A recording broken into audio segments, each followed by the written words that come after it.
Thank you. Uh, yes, this is not going to be just a listening session. Actually, we're going to have a conversation. And so I wanted to thank all of you for inviting me. Nhớ rằng, um, I know that we're all getting food and we're all getting to know each other, so I'm going to make this as lively as possible. I'm here to talk a little bit about my organization. I think it's really important. When my friend Lee and I talked, we wanted to really look at how I can best help you all and share some of my lessons learned in my organization. And so I'm going to talk a little bit about Freedom Inc. and what that is. Freedom Inc. is a nonprofit organization that started, mostly Hmong people started it. But in Madison, there's not a lot of large Hmong population. There's only about 7,000 at that time. And so I kind of knew that even though there were, okay, yep. So even though I knew that even though there was only 7,000, eventually we would have to work with other races. And then the other thing is when I started Freedom Inc., I was very young. And so we wanted to do something for young people, but we also knew that there was a Hmong population that was very a much older Hmong population. Then I also knew that young people really needed space to go. And so today, Freedom Inc. is a nonprofit that works with Hmong young kids in elementary school. We also work with elders who are about 55 till about 80. We also work with victims of domestic violence. We work with victims of sexual violence, and we also work with teens and youth who identify as queer or LGBTQ, which is lesbians, gay, bisexual, transgender, and gender nonconforming folks. And so we've become this organization that kind of encompasses everybody. And so today my lessons that I want to share with you all is how do you start as an organization that serves only one population and become really inclusive where everybody feels like this can be a place for me also. And so I'm gonna show you a little video of Freedom Inc. I've always kind of known that I was gonna be different. I had this opportunity to go a year abroad to Thailand to go see the world. And I had thought my life had changed so much. Her coming back home from Thailand, she came back and realized there were certain things that changed and certain things that didn't change. And the ones that didn't change was us still hanging out in the parking lot. I thought to myself, if they could see beyond the doorsteps of our community, if they could see beyond Madison, I wanted to see what it would do for them. Kaja really gave us the opportunity to really step out our own personal box to see that we are more than just some kid from the projects. So Freedom Inc. began 15 years ago, and so it was a group of Hmong girls who would come together in the parking lot. And they would be talking about whatever. Oh, I lost my driver's license, or I got too many tickets, or I keep getting kicked out of school. So they would just get together and they would talk about whatever sorts of issues. They would start to learn about how those issues that were impacting them were connected to broader issues of social justice. It would be about racial profiling. It would be about organizing. It would be about poverty, addressing the way that the system is set up so that you become a failure. Freedom Inc. is a grassroots organization that works on ending violence within and against low-income communities of color. And we do so by building the power, leadership, and organizing capacity of Hmong and Black women, youth, and LGBTQ people. I was asked to come to help build a space for queer LGBTQ people who didn't necessarily identify as straight or cisgender. When I was really starting to come into myself and be okay with my sexuality, I think if there wasn't those spaces, I would have never been okay with myself. When the Hmong girls were meeting, Black girls in the community started coming in. They started to join the space. Some Black girls were like, what about us? Why are you just doing Hmong girls groups? That's how Black girls or Black beauties became a part of Freedom Inc. Hmong and Black communities. 35 years ago, we were placed in some of the poorest communities throughout the US. Nobody thought that one day we would talk to each other and actually figure out that we have a lot in common and actually figure out that we can stand for each other. So part of the vision is to heal. It's the honest truth that many of us are survivors of all different forms of trauma and assault. I see, like, even within my own staff, so much pain. We provide domestic violence and sexual assault services. We organize through healing. Freedom Making has saved a lot of youth. That's the thing with a lot of our staff as survivors also, is that we don't have to go through things alone. Is an ear, it's a shoulder, it's also learning how to listen and how to be there for others, and it's empowering them to be able to be the change they want to see. Patriarchy still exists, sexism still exists. We cannot wait, we gotta get up and do something. I have way too much love and way too much offer to just not do anything. Our work is truly about creating the world that we want to live in. Freedom isn't, for me, about destruction. Freedom for me was a lot about love. So as long as I'm alive, like, I'm gonna create it. And if it's not created for me, like, at least my child will get to experience some of it. And so with that belief, like, I fight.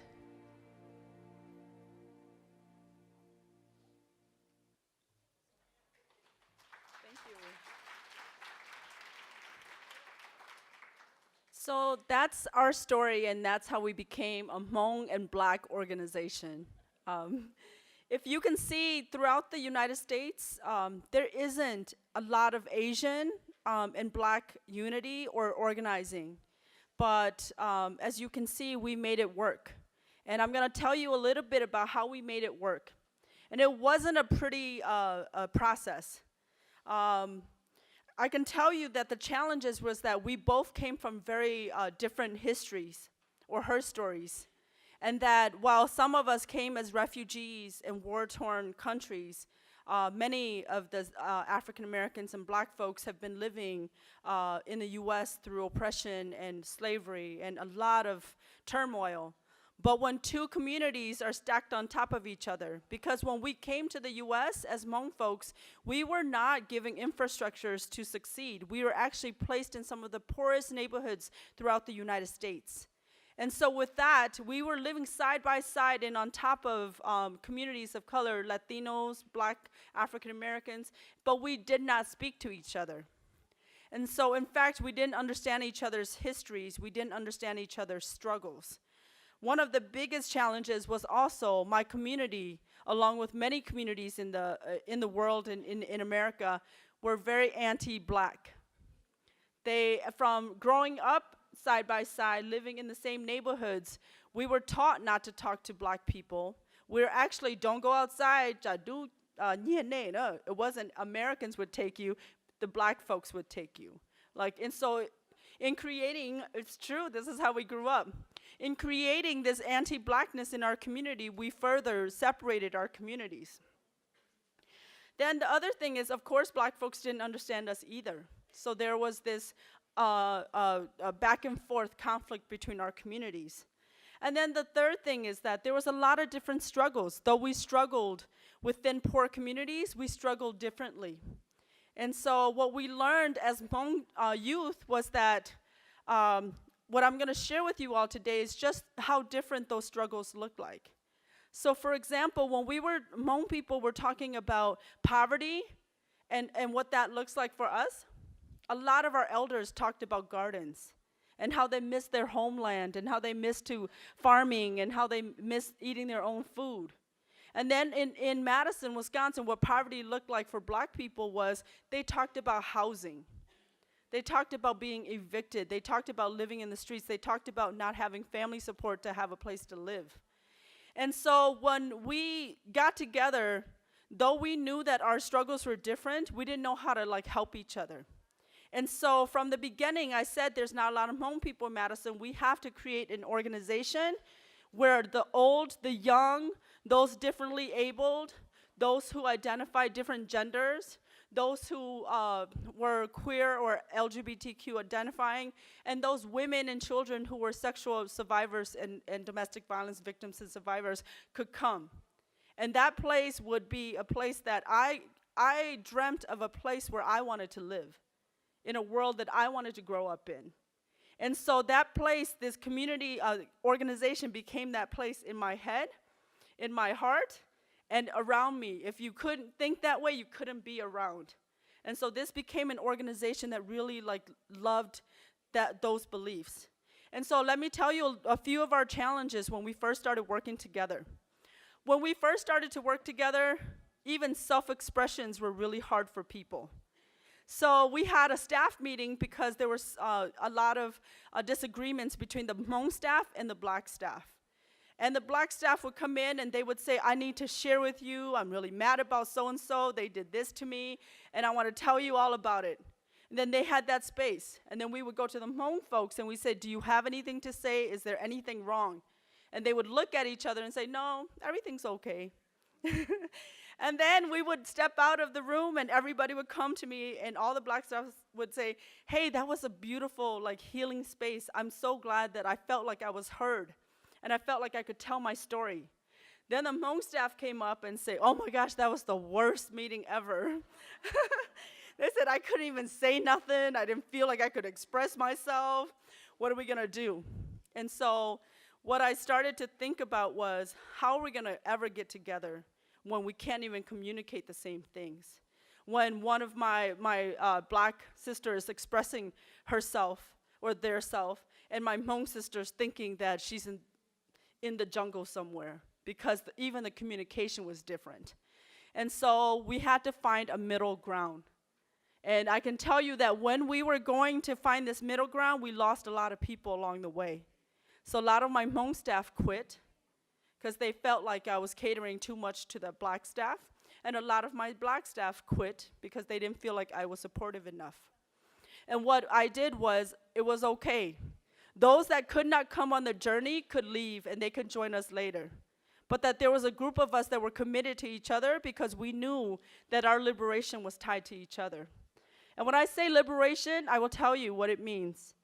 It means living in places where cockroaches are, there's infestation of cockroaches in your your buildings. It means not having enough food for your children. It means that there's cops all over and people are getting arrested for minor poverty crimes. And so we had a lot in common. We just did not speak about it in that way.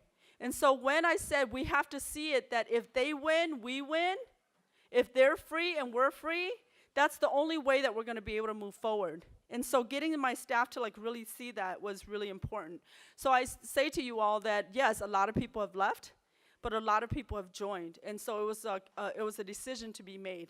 And then the other thing that I want to share with you all, that a lot of the work that I had to do was within my own community. We had to demystify what Blackness was. And it was about talking to my own family. It was about talking to Hmong kids. It was about talking to Hmong communities about what about our fears of Blackness, right? And it was something as simple as having my mother go, I don't want you to date a Black person. And then I'm like, Mom, Black people don't want their kids to date us either. It's not just one way. Or having grandmothers say don't go outside, the Black folks are gonna get you. Do you know your grandson's half Black? That's not something you should talk about. And so it's just really getting my people to really understand that we all just want the same thing and we want quality of life for our people, right? And so, and then Monica, my ED, she couldn't make it today, but she can talk to you about the things that she had to do with Black folks that were in the organization, that to help them understand where Hmong folks were coming from. And so today what I want to tell you all is that we all suffer, but we suffer differently, and it looks different in different communities. What I want to teach you all today about our lessons learned is that we were fighting against poverty, and how it looked and how it surfaced looked very different. So again, for the Hmong folks, it was food, access to land for food. And then for the Black folks, it was access to land for housing. And so what I'm going to show you next is this video that we fought together to create a community garden, not for selling food, but for elders who could not walk and who did not have access to transportation. So these were predominantly Hmong elders. And it was black youth and black folks who, like, at the end really came in. And so I can tell you that this fight was for a garden in a really wealthy neighborhood by a lake. And the wealthy white folks were like, we don't want you here. And yeah. And so then they were saying, we can ship you out. We can bus you to like a mile away or 2 miles, and you can do it there, or 15 miles out of the city. And it was the black folks who came in and say, there's something racist about busing. And we have experienced that. Then it was the black folks who said, no, you're not going to do that to them, right? Because it was too hard for us as Hmong folks to speak because it was so painful that they didn't want us in that community. And so for the housing piece, what happened was there's a lot of people who were homeless who couldn't get housing. And during the housing boom and bust, a lot of Hmong renters or owners lost their rental properties and their homes. And so it was during this whole movement to like put homeless families into homes. And so while the Hmong folks like just gave up and said, I don't want to fight the banks anymore, left their properties, and we said there's a lot of homeless families with children who need places to live. And so then we moved a lot of African American single mothers into these homes. And they would stay as long as they could until the banks came to get the property. But it was a joint conversation and working together between Hmong families and black families. And so the video that I'm going to show you, we actually won this property. It's on lakefront. And a lot of the Hmong elders who could not walk, could not go any place, started to use this. And now this is the motto for Madison, Wisconsin, about sustainable food and about community gardens. This is what the mayor is going around the country talking about what sustainable food and access to food looks like. The site that you're going to see is at a low-income housing property in Madison, Wisconsin. At first, they were just dumping everything into that, and then there was like people living around that. And the elders just said, we're tired of looking at that. Like, we live here, the property managers have to go home, but we live here, the dump site that becomes our view.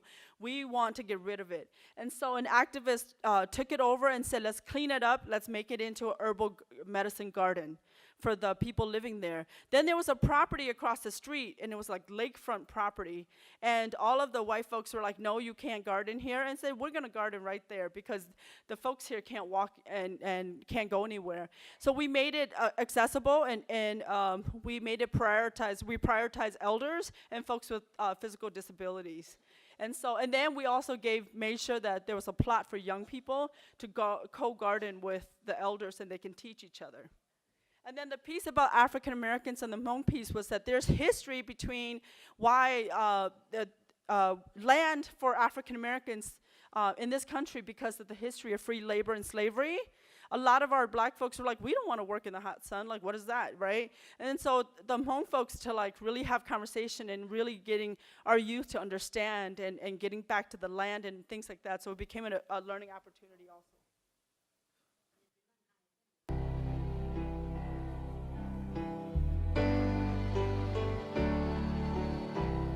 These are the elders that organized with us.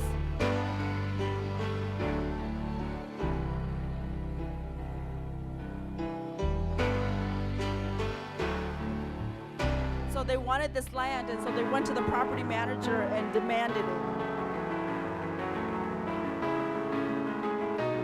And they said, food is medicine, and medicine is food. And that food is a human right.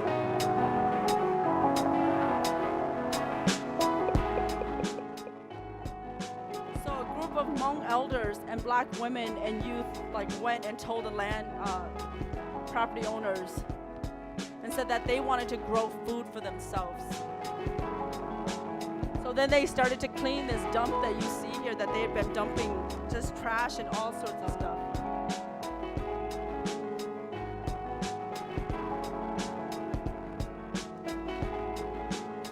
So Freedom Inc. helped them to organize and got young folks to come out and clean it.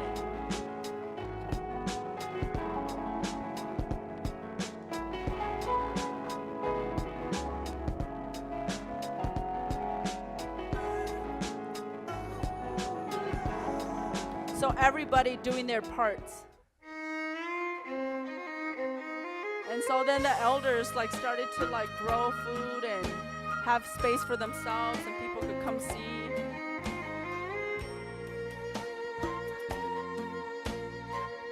So then that's how we got young and old and black and Hmong folks to like start organizing together for land and for justice.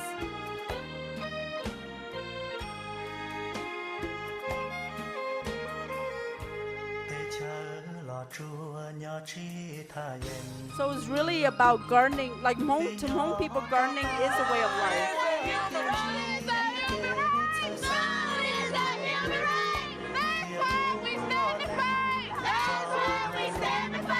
So the beauty of that was that it was from Hmong elders, but it was a lot of black youth who were like advocating for it. And they continue to organize. Every summer we have meals together. And now they get to say, that's our land. If it's public, we get to control and say what happens to that land. Then they identified 2 other places where they can grow food to eat, because these are like low-income communities that didn't have access to land. So we moved all of this, and then we divided it up. And of course, the priority went to women and children with kids and elders who could not go far from home.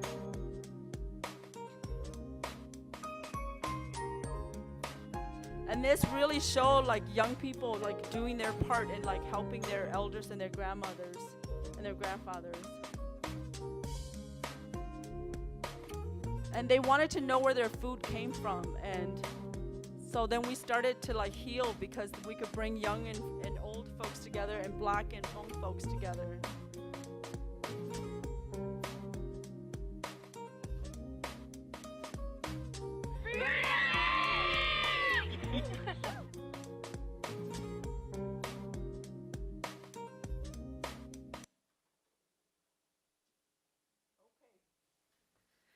So that was just to show you all a little bit of our work together, young, old, those who are disabled, those who are differently able, those who are gender nonconforming, those who are straight, those who are not, you know. So I think that there was a lot to learn. And throughout the United States, like I'm telling you all, that it's really hard to find people who actually work on the ground together and really build community. And so I hope that this, my little presentation, gives you something to think about, to take back with you. And when you're farming, you're thinking about your neighbors, and that when you're you have access food, you're thinking about who might need that. And it doesn't have to be from your community. It could be other people from other communities. And so the next part of this I would like to split us up, or I would like to maybe just like around your tables, like have a conversation about what you thought and what helped you to think differently, and what you're going to take away from this presentation.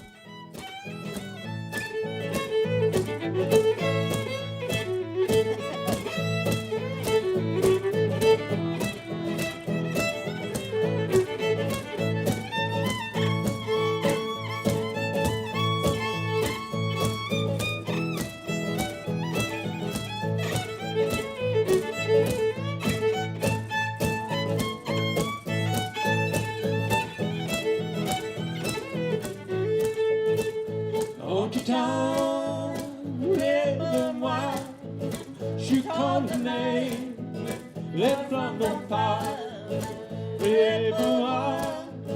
Sauve mon âme, let from the